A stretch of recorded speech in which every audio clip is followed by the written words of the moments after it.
Егер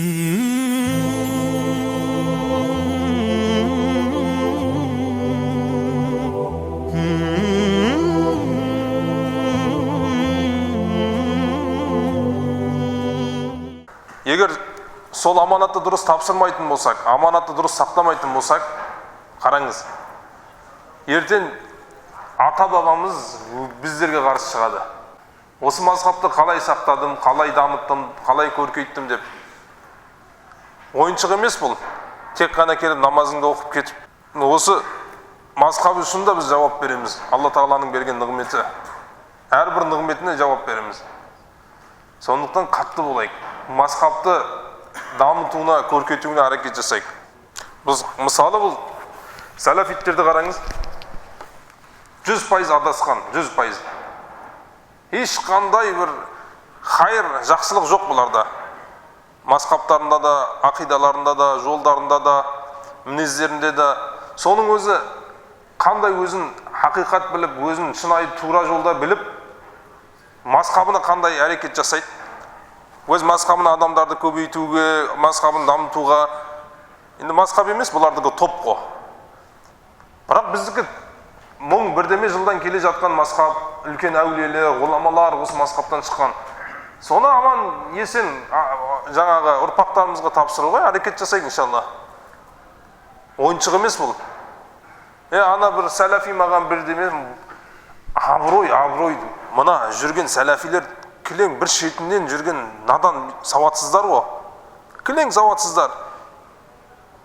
Бұлар солардан сіз күмәнді болып жүретін болсаңыз, ертең Алла сақтасын. Ертең егер бір шетінен бұлар ғұлама болса, не істейсіңіз сол кезде? Абырой бұлар арамызда жүрген сәләфилер, надан, жахил, дым білмейтін сәләфилер бұлар. Біреуді тыңдап алып, соған тойып алған сәләфилер бұлар. Құдай сақтасын, ертең бір фитна келмесін. Мысалы, Пакистанда түрлі мазхабтар бар. Мысалы, Пакистанның өзінде медреселері бар, сол ағымдардың. Сондай білімді фитналар келсе не істейсіңіз? Бұл сәләфиттер, Құдайға шүкір, сауатсыз ғой арасында жүргендер. Бір аятты, екі хадисті жаттап алып шейх болып жүргендер бұлар.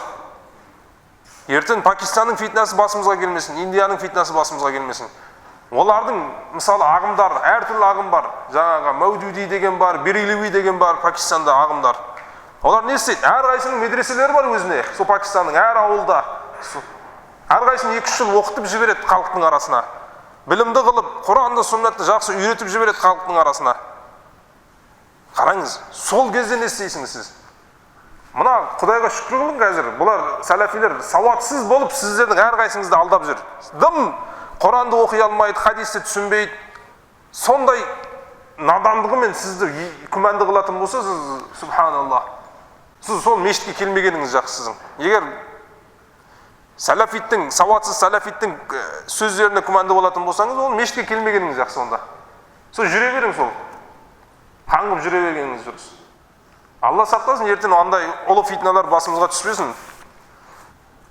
Жастарға ішім ашитыны, осынша бұлардың амалдары көрініп отыр. Ақтөбеде болып отқан жағдай, Алматыда, басқада, Атырауда. Бұлардың фитна екені көрініп тұр, бірақ жастарды білмеймін де, әлі де соларға қосыруға құмар болып, солардың сөздерін тыңдауға жақын болады да. Уақыты болды ғой, ақ мен қара ажыратылды, болды. Алла Тағала уақыт берді. Алла Тағала кейбірде уақыт береді, адасқанға уақыт береді тәубе қылуына, немесе тәубе қылмайтын болса, олардың түгел бетін ашады Алла Тағала. Дұрыс емес екенін халыққа көрсетеді, тәубе қылмайтын болса. Міне біздерге көрсетіп отыр ғой. Бізге енді дәлел де керек емес, олардың ештеңесі керек емес. Өзі Алла Тағала ашып қойды, маскаларын шешіп қойды олардың. Кім екенін. Субханаллах. Өткенде Абдысаттар ұстазымыз келгенде де айтты ғой, Ақтөбеде болды ғой 2 жыл ұстаз болып. Ақтөбеде сондай бір оқиға болды. Сол сәләфиттердің арасында бір әйелді 9 сәләфиттің арасында 3 айдың ішінде айналыпты. Мынау алып талақ береді, екінші алады, екінші алып, үшінші алады. Подарка дей ма, бір-біріне сыйлық береді дейді. 3 айдың ішінде бір әйелді 9 ер адамның арасына айналыпты. Мынау алады, болды дейді, талақ. Досына соғады дейді, міне. Подарка бар, аласың ба? Иә, ал міне, екінші. 3 айдың ішінде 9 сәләфиді алған. Ойыншық емес бұл, субханаллах. көзді ашатын уақыт болды, ақиқатты, шындық, қараңыз, ақ мен қараны ажырататын уақыт болды енді. Бұрын емес, дәлелім жоқ, білмеймін, күмәндімін, жоқ, субханаллах. Кез келген бұл сәләфиттер ойлайды, имамдар тартыс мәселеге кірмеген себебінен, ихтилаф мәселеге кірмегенден, дәлел айтпағандан имамдар білімсіз, имамдар дін білмейді деп ойлайды бұлар. Ойлайды, мына жерде имамдар отырып алып, таңертең кешке дейін тартыс мәселеге кіру керек деп ойлайды. Олай емес, ағайындар. Деңгейіңіз барлығыңыз бір емес. Біріңіз 10 жыл болды намаз бастағаныңызға, біріңіз 2 ай болды намаз бастағаныңызға. Қараңыз. Бірақ егер деңгейіңіз сол дәрежеге жетіп, имамдан жеке келіп сабақ алатын болсаңыз, имам барлығын айтады сізге. Осындай. Мен Дилмұраттың айырмашылығы, Дилмұраттың алдына білім іздеп адамдар болады. Мен болдым, маған осындай дәлел айт деген. Менің алдыма келгендер жаңа намазын бастап жүрген адамдар келеді. Мен оған 10 жыл оқыған адамның мәселелерін айта алмаймын ғой. Дұрыс па? Оған жаңа келген адамның мынау былай деген сөзді айта аламын. Егер барлығыңыз деңгейіңіз бірдей болсын, мен де таңертең кешке дейін айтайын, дәлел айтайын. Бұл сәләфилердің түсінігі осылай. Кім біреуді жамандап, кекітіп, ғайбаттап, сыртынан күлсе, анау білімсіз, мынау білімсіз деген адамды, мынау мықты білімді екен деп. Дилмұрат солай адам ғой. Дилмұрат отырып алып, ананың сыртынан күліп, мынаның сыртынан күліп, имамдар білімсіз, анау білімсіз, субханаллах. Сонда сол білімнің белгісі ма сол? Сол білімнің белгісі ма? Онда Дилмұрат білімді екен ма? Ананың сыртынан күліп, мынаның сыртынан күліп, мынау білімсіз, имамдар білімсіз. Имамдардың ортасы орта емес. Имамдарға сен бір 10 шәкіртті имамдарға беріп қой, таңертең кешке керек мәселелерін айтты, имамдарды айтып берсін саған. Кез келген мәселені дәлелімен, хадиспен, Құранмен айтып берейік сіздерге. Бірақ мешітке келген адам дәлел үйрену үшін келмейді. Иманын көтеру үшін келеді, уағыз тыңдау үшін келеді. Мен Дилмұраттың айырмашылығы сол жерде. Бұлар ойлайды, Дилмұрат шындықты айтады, хадис айтады, Құраны. Дилмұрат тек жамандайды, ғайбаттайды. Бұлар ойлайды, біреуді жамандап, ғайбаттап, сыртынан күлген адам білімді шығар деп ойлайды. Ол надандықтың белгісі. Ол миында дым жоқтың белгісі ол. Ол имамдар білмейді, имамдар анау, субханалла. Имамдардың ортасы орта емес. Имамдарға да бір 10-20 шәкірт бір деңгейде беріп қой, имамдар да саған дәлелмен айтып берсін. Ойлайды, имамдар дәлел айтпайды, имамдар тартыс мәселеге, имамдардың ортасы ондай орта емес. Тартысқа кіретін орта емес. Айтпесе біздер де айтып, ақидадан да айтып отырмыз, фиқтан да айтып отырмыз. Құдайға шүкір, қозғалмаған тақырып жоқ бұл мешітте. Қандай мәселе болсын, фиқтан болсын, ақидадан болсын, басқадан болсын, бұл мешітте қозғалды. Бірақ шындықты іздеп жүрген адам көрмедік біз мына жерде. Шындықты іздеп жүрген адам көрмедік. Имамдар тартысқа кірмейді, имамдар ихтилаф мәселеге кірмейтін себебі, имамдар дәлел айтпайтын себебі, имамдардың алдына келген адамдар бір деңгейде емес. Олар тартысқа келмейді имамның алдына. Олар иманын күшейтуге, уағыз тыңдауға келеді, намазын үйренуге келеді, дінін үйренуге келеді. Біреуді ғайбаттап, біреудің сыртынан күлуге келмейді бұл отырған жамағат. Иман іздеп келеді бұл жамағат. Біздер мен сәләфилердің айырмашылығымыз осында. Сәләфиттер, уахабилер ұстазының алдына барады, біреудің сыртына күлуге барады, біреуді жамандауға, мынау надан екен, мынау осындай екен. Бірақ біздің алдымызда отырған жамағаттар көзі ашық, көкірегі ашық жамағаттар бұлар. Бұлар иман іздеуге келеді мешітке. Иманын күшейтуге келеді. Мұсылмандарды бауыр деп келеді бұлар. Бірақ олар ондай ниетмен келмейді мешітке. Айырмашылығымыз сол жерде bizim. Бұлардың сұрайтын нәрсесі имамдардан басқа нәрсе. Бұлар иманын күшейтін нәрсе сұрайды имамдардан. Имамдар, егер бұлар да бізден ихтилаф нәрсе сұрайтын болса, бұлар да бізден егер тартыс мәселеге сұрайтын болса, біз де айтамыз. Бұлардың надандығы ақылын көзінде екен сол жерден белгілі болады. Міне имамдар дәлелмен айтпайды екен, bizim Дилмұратымыз, bizim піріміз, bizim сопымыз міне дәлелмен айтып отыр. Субханаллах. Керісінше Дилмұраттың өзі бірде-бір дәлел айтпайды. Отырып ананың сыртынан күліп, мынаны ғайбаттап, мынаны кекітіп, мынаны мазақтап, субханаллах. Соны ұстаз деп сыртынан қарайған адам еріп жүр. Білімді түсінбейтін адамдар ереді оған. Білім не екенін білмейтін адамдар. Кеше біреумен сөйлесім жаңа сәләфилердің бірімен. Мен Дилмұратты тыңдаймын дейді. Мен айтам, сен қайдан білдің Дилмұраттікі дұрыс, ананікі дұрыс емес дейді. Жоқ, мен өзіме жаққанын аламын дейді. Мен айтамын, сен нәпсіңмен өлшенбейді ол шариғат деген. Шариғат деген Құран сүннатқа келетін мен. Сенің нәпсіңмен өлшенбейді ол. Қайсы маған жағады, соны алам. Жоқ, Ділмұрат дұрыс айтады дейді. Қайдан білесің деймін сен деймін. Бір өзіңде бір нәрсе болу керек, оны өлшейтіндей. Мынау дұрыс айтады, мынау өзіңде білім болмаса қайдан білесің деймін. Анау дұрыс айтады, мынау дұрыс айтпайды деймін. Субханалла. Тек қана біреудің сөзіне еріп жүргендері белгілі. Бұлардың қай жағынан білуге болады? Бұлар соқыр еруші екен. Мекке Мединенің ғұламалары әминді сырттан айтады. Онда біз де соларға ереміз. Субханалла. Құран соннаға ермейтіннің белгісі осы. Бір ауылға еріп, бір адамның сөзіне еріп, бір адамның атағына ерет бұлар. Атаққа ерет. Мекке Мединенің ғұламалары әминден сырттан айтады. Айта берсін. Бізге Мекке Медине пример емес. Бізге Құран сүннат болды. Мекке емес, пайғамбардың үйінде туылған адам болсын. Пайғамбардың баласы болсын. Құран сүннаттан сөйлемесі бізге қызықтырмайды. Нух пайғамбардың баласы кәпір болып кетпеді ма? Ибрахим пайғамбардың әкесі, шешесі кәпір болмады ма? Ол Меккенің емес, Қағбаның ішінде өмір сүретін адам болса, Құран сүннамен жүрмейтін болса, бізді қызықтырмайды ағайындар. Алданбаңыз. Сізді жастарды алдайтын сөздері осы. Міне Меккенің, Мединенің ғұламалары әминді дауыстап айтады. Әминді айқайлап айтсын. Ол бізге дәлел емес. Мекке Мединеде өмір сүру тура жолдың болудың дәлелі емес ағайындар. Ол Меккеде кәпір де өмір сүріп жатыр, мунафиқ та өмір сүріп жатыр. Ол Меккеде өмір сүрдім, мен тура жолда екеннің белгісі емес. Түсінеміз ба соны? Меккеде өмір сүру тура жолда болудың белгісі емес. Құран сүннамен жүрдің, мүмкін Африканың бір айдаласында өмір сүрсін, Құран мен сүннамен жүрсін, Меккедегі жүретін адамдан абзал болады, егер Құран мен сүннамен жүрмейтін болса. Қызықтырмайды Алланы. Қай мекенде? Инна арудуллахи васиа. Алланың өмір сүретін жері кең. Қай жерде болатын болсаң? Ибрахим алейхиссалату вассалам әкесінің, шешесінің қасында өмір сүру қиын болды. Инни захибун иля рабби саяхдин деді. Мен Иракты тастап кетем Шамға деді. Иля рабби, Аллаға барам деді. Қараңыз, әкемнің, шешемнің қасы өмір сүру қиын болса, оны да тастап кетем деді.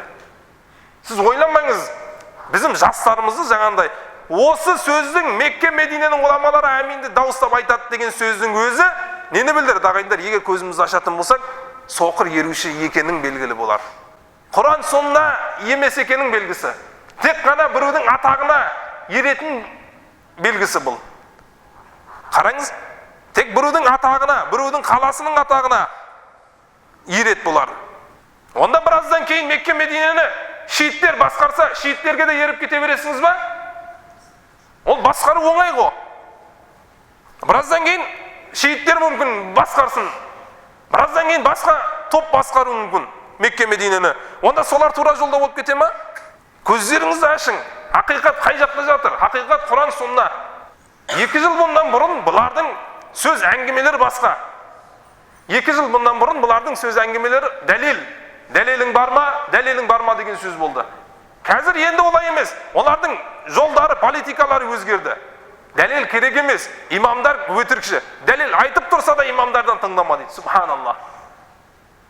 Көптеген жастарды, ағайындар, жастар, көптеген жастарды бұлар қалай өзіне тартады? Имамдар өтірік айтады. Имамдарды тыңдама деп. Субханалла. Мен өзіме мазхабым жоқ ағайындар, мен кемшілігім де болса, сіз одан не деуіңіз керек? Олардан сұраңыз.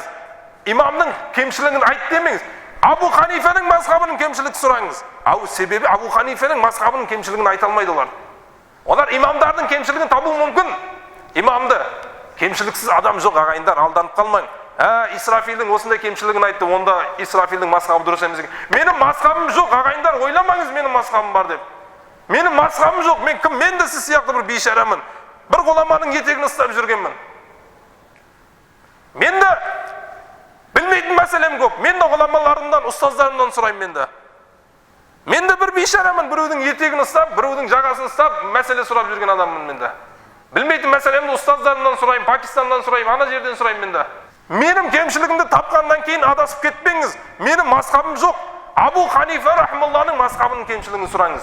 Жастарды алдайтын міне имам былай деп айтты. Ол міне өтірікші, ол міне қалай тыңдайсың оны? Ей, имамның өзінің мазхабы жоқ. Айта берсін имамды, ғайбаттай берсін. Адаспаңыз. Абу Ханифа рахималлахның кемшілігін таба алмайдылар ешқашанда. Сіз менің мазхабымда емессіңіз, онда ешқашан қиналмаңыз менің кемшілігімді айтса. Менің кемшілігімізді көзіңнің алдында көрсетсе де қиналмаңыз. Себебі сен менің мазхабымда емессің. Сен Абу Ханифаның мазхабындасың. Түсінесіз бе ақиқатты қайда жатыр? Сіз Абу Ханифаның мазхабы, қашан Абу Ханифаның кемшілігін айтса, сол кезде тайып кете қойың. Абу Ханифаның мазхабында кемшілік жоқ. Себебі, егер мазхабында кемшілік болса, имам Тахауи рахималлах сияқты ғұламалар имам Абу Ханифаның мазхабын қабылдамар. Имам Тахауи, мухаддис, фақih, мужтахид, Абу Ханифаның мазхабын қабылдады. Имам Шафииның мазхабынан шығып, 20 жасында Абу Ханифаның мазхабына кірді. Егер Абу Ханифаның мазхабында кемшілік болса, сондай мухаддис имам Абу Ханифаның мазхабына кірмейді. Түсінеміз ба? Имамдарды ғайбаттағанмен сіз жолыңыздан тайып кетпеңіз. Олардың сондай шайтан, бұлардың ұстаздары. Кемшіліктерді іздейді. Кемшілік айту оңай ағайындар. Кемшілік айту, біруді ғайбаттау, әрі нәпсіге де жағады адамның. Нәпсіне жағады ғой.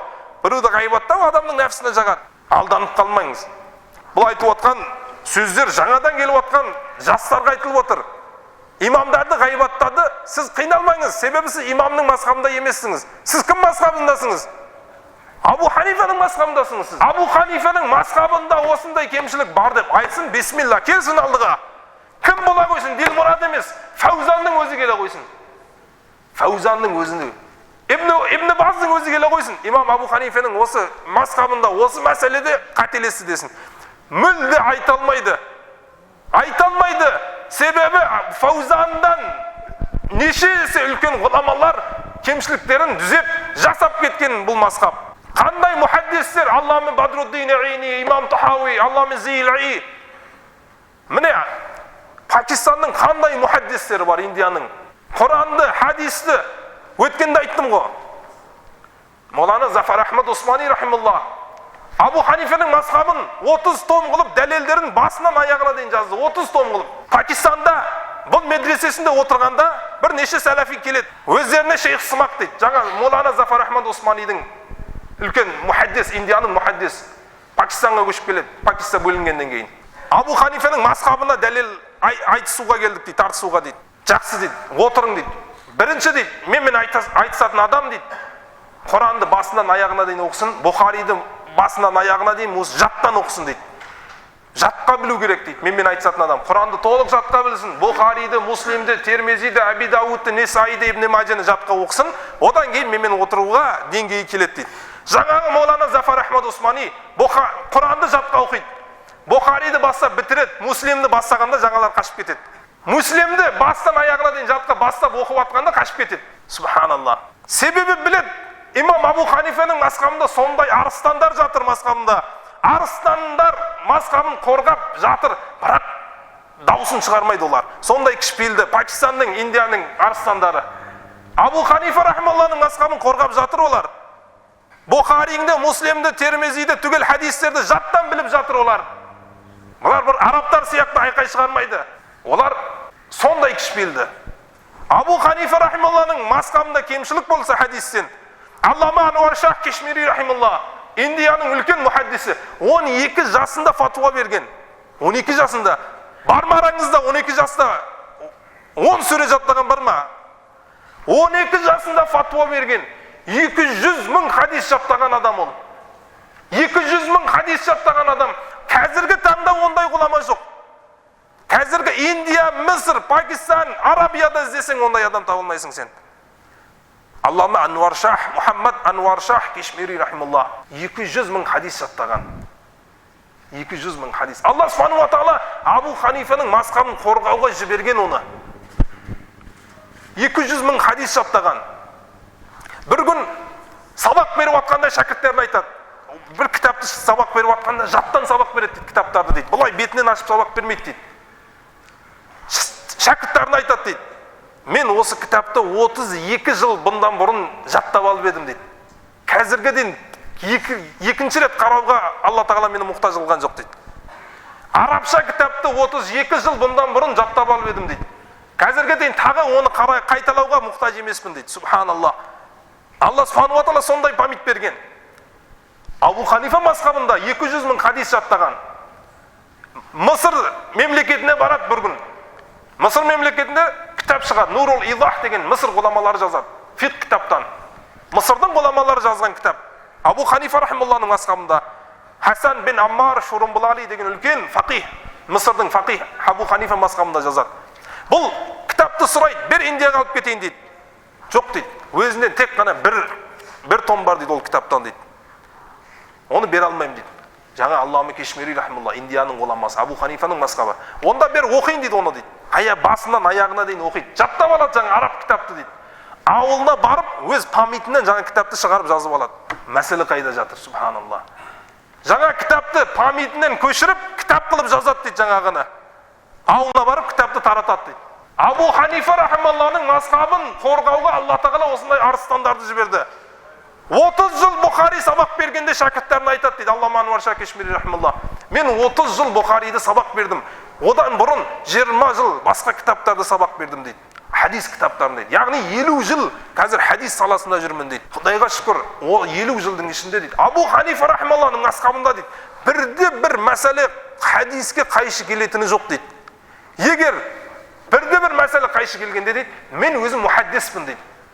Абу Ханифаның мазхабын тәрк қылып, сондағы амал жасар едім дейді. Субханаллах. 50 жылдың ішінде Алла тағала маған көргізді дейді.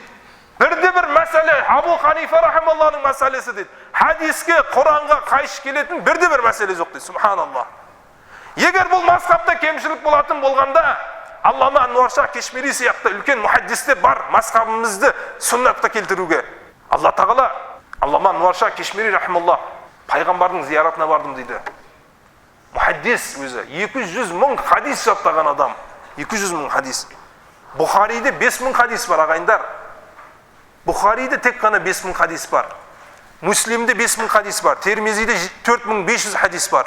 Яғни Бұхаридің бір 100 есе Бұхариді неше есе қылып жаттаған адам. 200 мың хадис жаттаған. Пайғамбарымыз саллаллаху алейхи ва салламның зияратына бардым дейді. Аллама Ануар Шах Кешмири. Пайғамбардан бір 3 нәрсе сұрадым дейді түсімде дейді. Пайғамбардың зияратына барғанда пайғамбар түсіме келді дейді. Ұйқымда дейді. Пайғамбардан бір 3 нәрсе сұрадым дейді. Пайғамбардан рұқсат сұрадым дейді. Я Расулуллах, рұқсат берсең, мен Абу Ханифа рахималлахның мазхабынан шығайын, өзім Құран сүннатқа тіке амал жасай берейін дейді. Түсімде дейді пайғамбарым саллаллаху алейхи ва саллям рұқсат берген жоқ дейді. Менің жолыма, сүннетіме, Аллахның кітабына ең сәйкес келетін мазхаб Абу Ханифа рахималлахның мазхабы деп айтты дейді. Пайғамбар түсімде дейді. Содан тоқталып қалдым дейді. Әйтпесе мен 200 мың хадис жаттаған ғұламамын дейді. Аллама Кешмири рахималлах. Пайғамбардан сұрамайда дейді, тіке Құран сондағы амал жасай алатын деңгейдемін дейді. Бірақ пайғамбарым рұқсат берген жоқ дейді. Абу Ханифа рахималлахның мазхабынан ешқашан шықпа. Құран соннаға сәйкес келетін 4 мазхабтың ішінде ең дұрысы осы деп айтты дейді. Субханаллах. Бұдан басқа не керек? Сондай ғұламалар, 200 мың хадис жаттаған ғұламалар, Құранды, хадисті жаттан білетін ғұламалар. Абу Ханифа рахималлахның мазхабында Мухаммад Тақи Усмани бар. Қазір Пакистанның бас муфтиі. Пакистанның бас муфтиі. Субханаллах. Арабия мемлекетінде фиқ мәселелерінен жыл сайын жиналыс болады. Мәжмаул фиқул ислами деп.